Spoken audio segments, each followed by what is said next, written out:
Imagine playing a sport where losing gets you killed. Not a metaphor, not a punishment, literally executed. The Mayan ball game is one of the oldest sports on Earth. It existed over 3,000 years before the First World Cup. And almost everything you think you know about it is wrong. Let's fix that, starting now. The Maya didn't invent the ball game, they inherited it. The Olmec people played a version of it around 1600 BCE, that's 3,600 years ago. Rome didn't even exist yet. The Maya took this game and turned it into something cosmic. For them, it wasn't sport. It was ritual. The ball court itself was a sacred space. Every major Mayan city had at least one. Chichen Itza alone had 13 courts. 13. That's not a sports complex. That's an obsession. The largest court at Chichen Itza is 168 meters long. That's longer than an American football field. Much longer. And the walls? 8 meters high, nearly vertical. Mounted on those walls, stone rings. Vertical rings. Not horizontal like basketball. Vertical. Sideways. Tiny. Getting the ball through was nearly impossible. Which brings us to the ball itself. It was made of solid rubber. Solid. No air inside. Some balls weighed up to 4 kilograms. That's heavier than a bowling ball, way heavier than a soccer ball. Now here's where the myths explode wide open. Most people think, losers died. Simple as that. But the reality is far stranger and more complicated. Sometimes it was the winners who were sacrificed. Let that sink in. Winning could mean dying. Why? Because being sacrificed was an honor. You weren't dying. You were ascending to the gods. The game wasn't about winners and losers like we think. It was a reenactment of cosmic creation itself. The Popol Vuh, the Mayan creation epic, is obsessed with it. The hero twins defeated the lords of death playing ball. Every game on Earth was echoing that divine match. The ball? It represented the sun moving through the sky. Keeping it in the air kept the universe alive. The ball could not touch the ground. That was the rule. Which means no hands allowed, no feet either. Players used their hips, knees, elbows, and chests, with a 4-kilogram rubber ball. Moving fast. This required serious protective gear, stone yokes, leather belts, padded gloves, knee pads.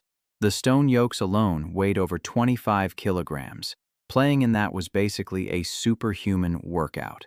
Now, the sacrifice question.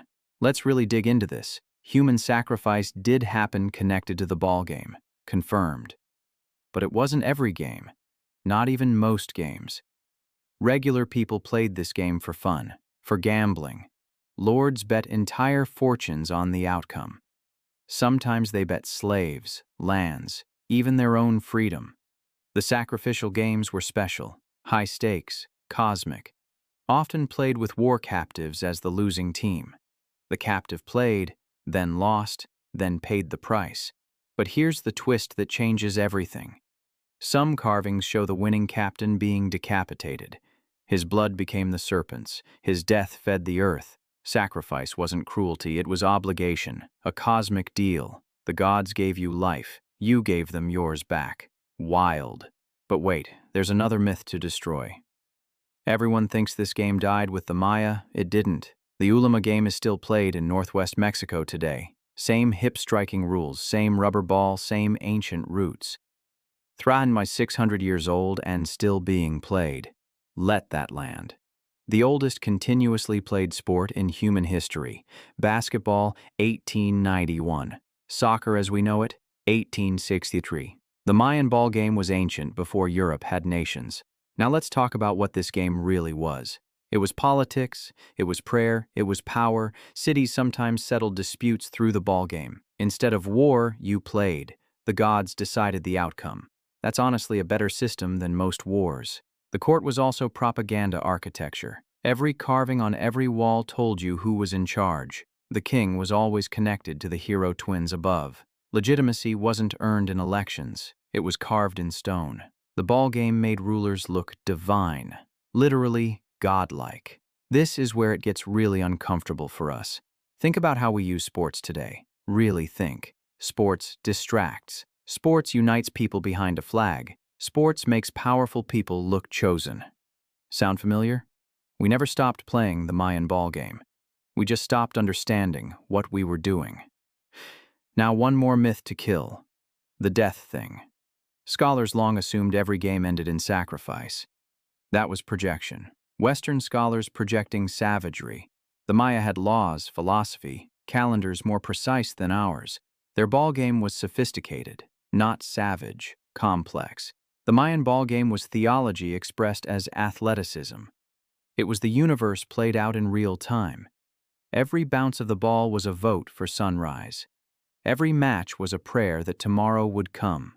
That's not barbarism. That's belief at its most human. So what happened to it? Spanish conquistadors happened. They banned the game, called it demonic, burned the codices, centuries of knowledge, gone in an afternoon, but the game survived. Underground, in villages, in memory. You cannot kill an idea this old, you just can't. The Mayan ball game survived colonization, genocide, and time. It is the oldest sport on Earth, still alive. And here's the thing that should keep you up at night. Every sport you love traces a line back to this court. The rubber ball itself was a Mesoamerican invention. Europe had never seen rubber before the Maya showed them. No rubber ball, no modern sports. Simple as that. So next time you watch the World Cup, remember this. You are watching a 3,600-year-old Mayan ritual. Still running. The gods changed. The stakes changed. The game didn't. If you want more history that breaks your brain, subscribe. And tell me, would you play a game where losing means death? Imagine playing a sport where losing gets you killed. Turns out billions of people still show up every 4 years.